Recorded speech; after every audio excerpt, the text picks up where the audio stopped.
বাইরে যখন এসেছে তার বন্ধু তারে বলেছে, আরে আমি তোরে বিয়ে করবো এজন্য কাজটা করেছি, তোকে আমার সাথে বিয়ে বসতে হবে, কারণ আমি তোর উপর ক্রাশ খেয়েছি, না হলে তোরেও মারবো, তোর বাপ মায়েরও গুলি করে মারবো।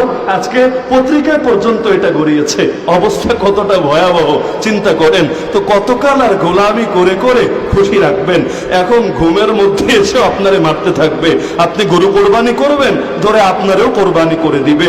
মসজিদ ভেঙেছে, মাদ্রাসা ভেঙেছে। আরে বাবরি মসজিদের নাম সবাই জানি, তো বাবরি মসজিদের নামটা আর কি বলি। কয়শো মসজিদ ভেঙেছে, কয়শো মসজিদ। এক নরেন্দ্র মোদী তার বিগত 10 বছরে এর হিসাব এক আল্লাহ ছাড়া কেউ জানে না। মাদ্রাসা এক আসামের মধ্যে কত শত, ডজন বলি নেই, কত শত মাদ্রাসা ভেঙেছে, এর সঠিক হিসাব এক আল্লাহ ছাড়া কেউ ভালো জানে না।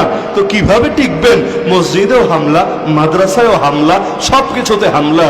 তো আমাদের অবস্থাও তো খুব ভালো না। মাত্র তো ট্রেইলার শুরু হয়েছে। 1300 আলেমকে একসঙ্গে বন্দি করা, একসঙ্গে জুলুম করা। ব্রিটিশের পর এই সাহস কেউ দেখায়নি। ব্রিটিশ যাওয়ার পর থেকে 2021 পর্যন্ত এই সাহস কেউ দেখায় নাই। সেটাও ঘটে গেছে, কিচ্ছু হয় নাই, কিচ্ছু না। মুসলমান 90% না 100%, ওইটা ধুয়ে পানি খান গিয়ে। 1300 আলেমের উপর জুলুম হয়েছে, কিচ্ছু হয় নাই, কেউ কিচ্ছু করে নাই। তা আগামী দিনে যদি মেরে ফেলে না, আপনি ভাববেন না হ্যাংকারেঙ্গা ট্যাংকারেঙ্গা, কিচ্ছু করবে না। 2 দিন পর্যন্ত আবেগ রাখবে, 3 নম্বর দিন সবাই ভুলে যাবে। যারা শহীদ হয়েছে ভুলে যাই নাই।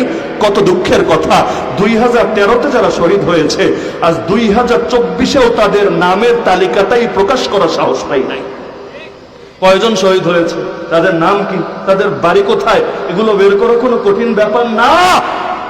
এগুলো বহুত হুজুররা জানেও, কিন্তু এই জাতিগতভাবে এটাকে প্রকাশ না করা, অথচ ওদেরকেও মরলে তার নামে রাস্তা বানায়, তার নামে উপন্যাস লেখে, তার নামে কবিতা লেখে। তো মরা মানুষগুলোর আর কিছু করতে পারি বা না পারি, নামগুলো তো অন্তত নিতে পারি। এই যে কোরবানি গেল, তাদের পরিবারের খেদমত গুলো তো অন্তত করতে পারি। তো এই কাজগুলো তো আমাদের দায়িত্ব ছিল।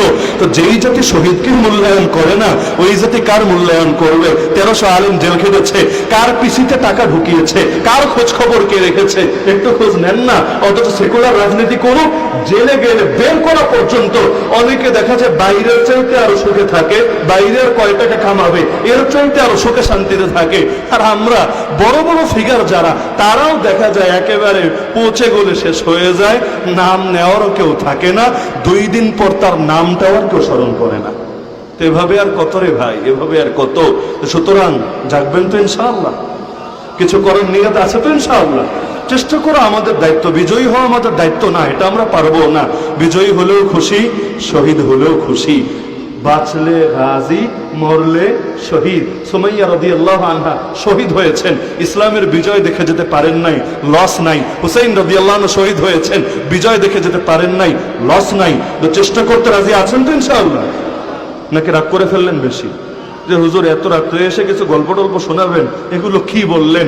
না, আমি একটা দাওয়াত দিয়ে যাচ্ছি যে সবাইকে জাগতে হবে। রাজি আছেন তো ইনশাআল্লাহ?